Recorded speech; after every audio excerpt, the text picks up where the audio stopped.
flow of creation is guided by the cosmic will, and hence the first half of the cosmic cycle, Sanchara, is dominated by the static principle. Behind this actional expression, there is the mutative kala. Hence all the mundane forces advance in the form of kala. It is due to the degree of vibration in the wavelength of kala that various objects are defined and their relative existence determined. After the stage of Anusvara, kalas begin to flow, one after the other. The wavelength of each successive kala decreases as a result of internal clash. But this gradual change can only be perceived after a long phase of evolution. The offspring of monkeys look just like monkeys, and the offspring of human beings look just like human beings. There is no visible difference between two generations, but there is a marked difference between the wavelength of the kala of a member of the ape group of millions of years ago and the wavelength of the kala of a human being of today, due to the vast span of time which separates them. The process of one kala following the previous one in close succession is called Sadrisha Parinama, similar resultant. As the microcosm is made in the image of macrocosm, it contains bija, bindu, kala, nada, etc. Tantra sadhana centers around vidya, bindu, kala, nada, etc.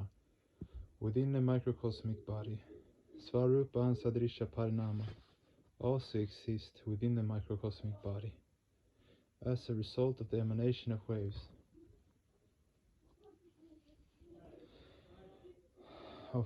A particular creative flow takes place within the macrocosmic body.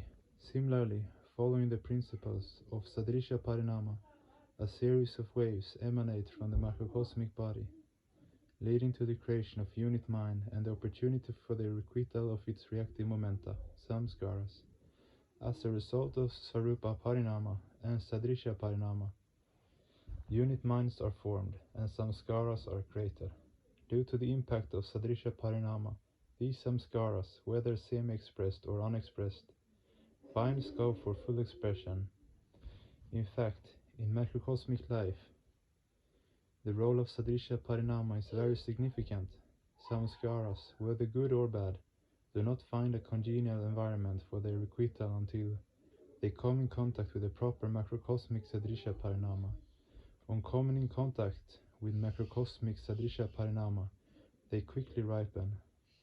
An unmanifested reaction in seed or potential form is called a samskara.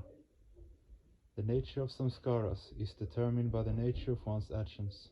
These samskaras have to be requited. There is no alternative. Thus, intelligent people will carefully ponder over the painful consequences of performing a bad action or thinking a mean thought. Such contemplation will certainly cause them to desist from sinful deeds. Once undesirable deeds are performed, one will have to undergo their consequences.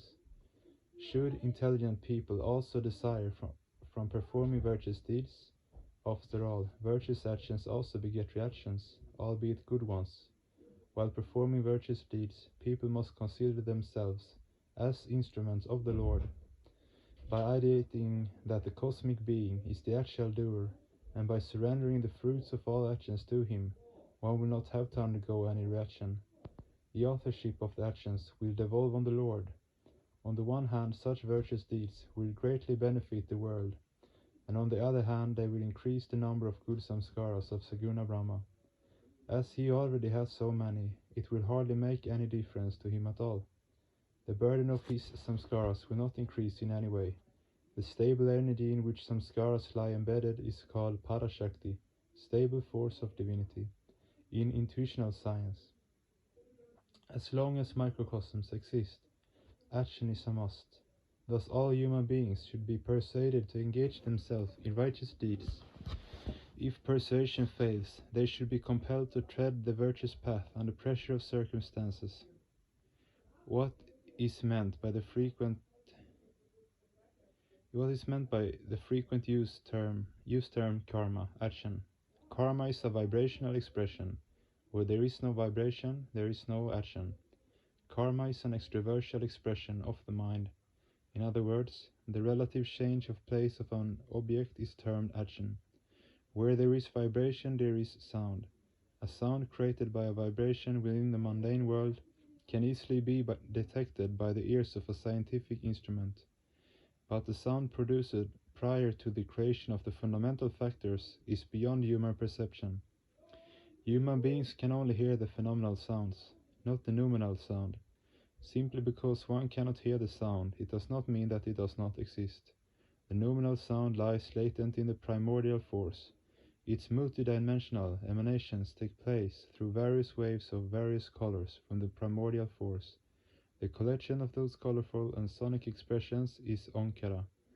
Omkara is Brahma Bija. Brahma is seed form. Brahma in seed form. This seed gets expressed through the unfoldment of Para, Paishanti, Madhyama, Dyotanyana, Vaikari, and Shruti Gochara. Sound is nothing but an expression of energy, crude or subtle, latent in different mental stations. Hence, sound can logically be called a psychic vibration. Has sound any value if it does not carry an underlying idea or bhava? What is bhava? Bhava is the assimilated form of spirituality. Hence, if we call a sound a psychic wave, its bhava is psychospiritual parallelism. A sound may convey an idea of something physical. In that case, the sound thus uttered has no value in the absence of psychophysical parallelism. Sound only carries value in the relative world when it is associated with a physical object. For someone who has never seen water, the sound water carries no meaning, but a person who knows what water is will be able to form an image of water as soon as the word water is heard. Thus we can describe the meaning as psychophysical parallelism. This sort of parallelism is derived from the vibration emanating from Sadrisha Parinama. Every entity of the quinquelemental world has its own wavelength. The macrocosm also has a wavelength, representing the totality of its expression. As a result of the ceaseless endeavor to establish parallelism between the microcosm and macrocosmic waves, microcosmic bodies and minds emerge and develop. There is a causal relationship between material waves and entity waves. They are not separate from one another, hence if psychic waves are engaged in the pursuit of matter, it is not altogether impossible for those psychic waves to be transformed into crude matter because of the decrease in their wavelength. It is equally possible for the psychic waves to be transformed into consciousness provided they are kept engaged in the pursuit of consciousness. Psychic waves originate from physical waves under normal circumstances, and thus their wavelength is subtler.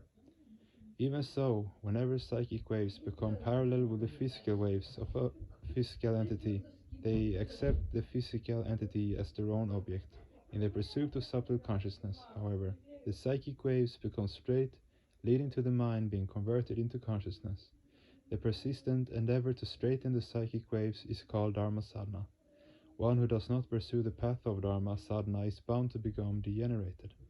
If we call the force which causes the macrocosm to be metamorphosed into primordial matter the positive force, then we will call the force which causes the unit mind to be metamorphosed into consciousness the negative force. The fundamental negativity of the macrocosm is called Kula Kundalini. The upward movement of the Kula Kundalini means the transformation of mind into cognitive faculty.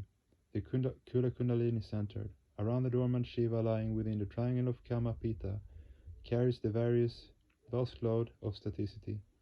This dormant Shiva is called Shambhalinga, the vertical point from which the positive flow from the supreme triangle, which marks the silver line between Saguna Brahma and Nirguna Brahma, is called Shambhalinga. The nucleus of the supreme triangle, which is also the nucleus of all triangles of this universe, is Purushottama, the one without a second.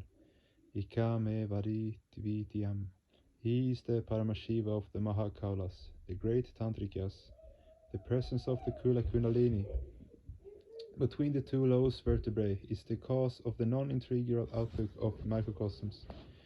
The moment the Kula Kundalini starts rising upward, the form and color of this expressed universe and the psychic thoughts of living beings begin to change. When the Kula Kundalini becomes one with Paramashiva, all differentiation comes to an end. and the physical, psychic, and causal factors within the macrocosmic body are surrendered as offerings to Paramashiva. Vaya Madhyasya Datara Pita Tvam Matarishvana. You are our Supreme Father, we are your food. When Kula Kundalini is separated from Paramashiva, it is the stage of diversity. When they are unified, it is the stage of undifferentiation. The state of separation is the macrocosmic state, Jiva Bhava. The state of unification is the macrocosmic stage, Shiva Bhava. The state of separation is the creation of the Pashas, fetters, and Ripus, enemies. And the state of unification is the metaempirical state, that is the state beyond the mind, the unit mind. Pasha Badu Bhavejiva, Pasha Mukto Bhavejiva. When one is in bondage, one is a microcosm, but when one transcends the Pashas and Ripus, one becomes Shiva. Shiva is the supreme desideratum of microcosms. Whether you understand philosophy or not, accept him as your ultimate goal and move towards him. This will certainly bring the highest fulfillment in your life. Maghi Purnima, 1959 DMC, Patna.